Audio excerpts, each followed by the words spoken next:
মজলিসু দাওয়াতুল হক বার্সেলোনার আয়োজনে স্পেনে অনুষ্ঠিত হয়েছে রমজানের মাহাত্ম্য শীর্ষক আলোচনা সভা এবং প্রবাসীদের ইফতার মাহফিল। বুধবার রাজধানী বার্সেলোনায় দারুল আমান জামে মসজিদে আয়োজিত হয় এই মাহফিল, যার সার্বিক তত্ত্বাবধানে ছিলেন সংগঠনের সভাপতি মাওলানা শিব্বির আহমদ, সাধারণ সম্পাদক মাওলানা বদরুল হক এবং সাংগঠনিক সম্পাদক হাফিজ আব্দুল মুজিদ। এছাড়া উপস্থিত ছিলেন বাংলাদেশি কমিউনিটির নেতারা, রাজনীতিবিদ, ব্যবসায়ী সহ বিপুল সংখ্যক প্রবাসী।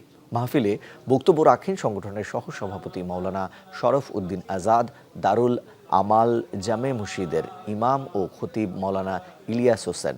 বক্তব্যে ইসলামের নানা দিক তুলে ধরেন তারা। সর্বশেষ বিশ্বের সকল প্রান্তে অবস্থিত মুসল্লিদের জন্য দোয়া করা হয়।